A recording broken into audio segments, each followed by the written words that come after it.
તો મિત્રો ચેતર વસાવાની બીજી પત્ની વર્ષા વસાવા પોતાના પતિને જેલમાં મળીને આવી પછી જુઓ શું થયું મિત્રો રાજકારણની દુનિયામાં। તો મિત્રો તમારું એક નવા વિડીયોની અંદર હાર્દિક સ્વાગત છે। તો મિત્રો આજે ચેતર વસાવાના વાઇફ વર્ષા વસાવા જેઓ તેમને જેલની અંદર મળવા ગયા હતા મિત્રો, અને ક્યારે એવી ઘટના બની કે જ્યારે સામાન્ય જનતાના હૃદયને હમચાવી લે છે। ડેડિયાપાડાના આમ આદમી પાર્ટીના લોકપ્રિય ધારાસભ્ય ચેતરભાઈ વસાવા હાલ વડોદરાની સેન્ટ્રલ જેલની અંદર બંધ છે મિત્રો, અને આ કિસ્સો માત્ર એક રાજકીય કેસ પૂરતો મર્યાદિત નહીં પરંતુ આજે સંઘર્ષોનો ઘાત બની ગયો છે। અને તાજેતરમાં જેલની મુલાકાત બાદ તેમના પત્ની વર્ષા વસાવા જ્યારે જનસભા સંભવન ઊભા થઈ રહ્યા છે મિત્રો, અને મિત્રો તેમનો અવાજ ધ્રુજી ઉઠ્યો છે અને આંખમાંથી આંસુ પણ વહી ગયા છે મિત્રો। અને આ વિડીયોને આપણે જાણીશું કે આખરે શું બનશે એક એવું મજબૂત નેતાઓના પત્નીઓ સાર્વજનિક મંચ પર આવીમાં આંસુ સરવા પડ્યા, અને મિત્રો જેલમાં રહેલા 18 દિવસના બાળકનો દુઃખ જ શું છે મિત્રો। આજ જ્યારે વર્ષાબેન વસાવા સભામાં પોતાની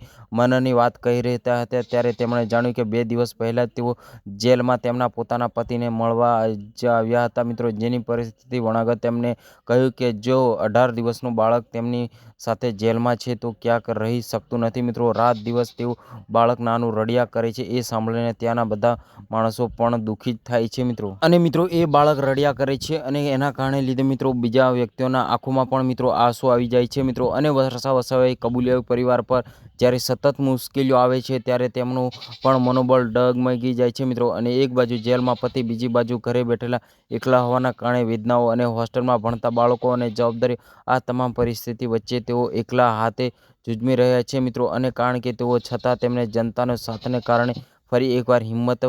હારવા નહીં માંગતા અને ભેગી કરી છે મિત્રો। અને મિત્રો વર્ષા વસાવાએ પોતાના કાર્યકરોને મજબૂત સંદેશ આપ્યા છે, અને તેઓ હાલ ધારાસભ્ય જેલમાં છે, અને તેનો અર્થ એ નથી કે પ્રજા કામ અટકી જવા જોઈએ, પણ તેમને કાર્ય કરીને વિનંતી કરી છે કે તેઓ પોતાના રીતે લોકોની જરૂરિયાતો પૂરી કરે અને ગરીબોને મદદ કરવાનું ચાલુ રાખશે, કારણ કે તેઓ આગ્રહ કર્યો છે આ લડાઈ શાંતિપૂર્ણક રીતે લડવાની છે, કોઈને સાથે ઝઘડવાનું નથી પરંતુ કાયદાકીય રીતે અન્યાય સામે અવાજ ઉઠાવવાનો છે। અને આ સાથે જ આગામી 2 જુલાઈના રોજ ડેડિયાપાડામાં એક વિશાળ સભાનું આયોજન કરવામાં આવ્યું છે, જેમાં માત્ર ગુજરાત જ નહીં પરંતુ મહારાષ્ટ્ર, રાજસ્થાન અને મધ્યપ્રદેશના આદિવાસી નેતાઓ પણ હાજરી આપવાના રહેશે ચેતર વસાવા માટે મિત્રો। અને મિત્રો આ આદમી પાર્ટીના બધા જ નેતાઓ ચેતરભાઈ વસાવા માટે એકતા પ્રયત્ન કરવા માટે છે મિત્રો। આ સમગ્ર પ્રકરણ એવું ઊભો થઈ રહ્યું છે કે મિત્રો જ્યારે સત્તાને રાજ્ય કરનાર અખિલના સામાન્ય પરિવારને એક નાનકડું બાળક હોવા છતાં તેઓ પીસાઈ જાય છે, અને વર્ષા વસાવાનું યાત્રા એક દરેક વ્યક્તિને વ્યર્થ જે પોતાના પરિવાર માટે ન્યાય આખી